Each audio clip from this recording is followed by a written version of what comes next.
Israel और Hamas के बीच पिछले 11 दिनों से चल रही लड़ाई पर बड़ी बात सामने आ रही है। इजराइल के उच्च स्तरीय सुरक्षा कैबिनेट ने गुरुवार रात गाजा में युद्ध विराम के पक्ष में मतदान किया, जिससे यह माना जा रहा है कि इजराइल और आतंकवादी समूह हमास के बीच चल रहे घातक संघर्ष पर अब विराम लग जाएगा। इजराइल के प्रधानमंत्री कार्यालय के एक बयान में कहा गया है कि इजराइल और हमास के बीच मध्यस्थता कर रहे मिस्र की पहल को स्वीकार करते हुए इजराइल की सुरक्षा कैबिनेट ने सभी इजराइल सुरक्षा अधिकारियों, IDF chief of staff, Shin Bet के प्रमुख, सुरक्षा एजेंसी मोसाद के प्रमुख और राष्ट्रीय सुरक्षा परिषद के प्रमुख की सिफारिशों को सर्वसम्मति से स्वीकार कर लिया है और बिना किसी शर्त के हमास के साथ युद्ध विराम की घोषणा कर दिए। इजराइल और फिलिस्तीन के बीच चल रहे इस खूनी संघर्ष में अभी तक गाजा में 230 से ज़्यादा लोगों के मारे जाने की खबर है। वहीं 12 से ज़्यादा इजरायली नागरिकों ने भी संघर्ष में अपनी जान गंवाई है। संघर्ष विराम की यह खबर तब आई है जब एक दिन पहले ही अमेरिका के राष्ट्रपति जो बिडेन ने इजराइल के प्रधानमंत्री बेंजामिन नेतन्याहू से यह कहा था कि उन्हें उम्मीद है कि इजराइल डी-एस्केलेशन करते हुए स्थिति को युद्ध विराम की ओर ले जाएगा। 11 दिनों के रक्तपात के बाद इजराइल और हमास के बीच चल रहे संघर्षपूर्ण संकट पर अपनी पहली महत्वपूर्ण टिप्पणी करते हुए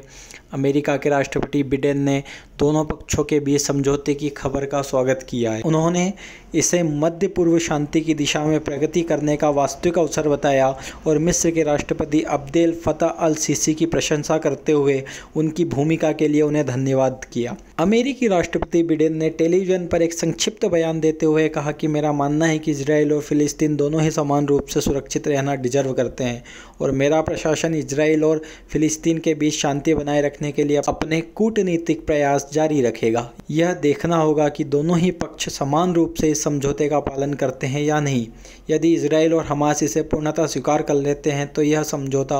वर्ष 2014 के बाद हुई सबसे भारी लड़ाई को समाप्त कर देगा। अभी तक जहां इजराइल के हवाई हमलों ने गाजा में व्यापक विनाश किया है, जिसमें कई मासूम आम नागरिकों ने अपनी जान गंवाई है, वहीं हमास के आतंकवादियों ने इजराइल में हज़ारों रॉकेट दागे हैं, जिनमें इजराइल के आम नागरिकों की जान गई है और आर्थिक रूप से भी इजराइल को बहुत ज़्यादा नुकसान हुआ है। संघर्ष विराम के समझौते के बाद से ही दोनों ही पक्ष अपनी अपनी उपलब्धियां गिनाने लग गए हैं। आतंकवादी समूह हमास के एक अधिकारी अली बरके ने इस संघर्ष विराम को नेतन्याहू की हार और फिलिस्तीनी लोगों की जीत बताया है। इसी तरह इजराइल की सेना ने इसे अपनी महान उपलब्धि होने का दावा किया है।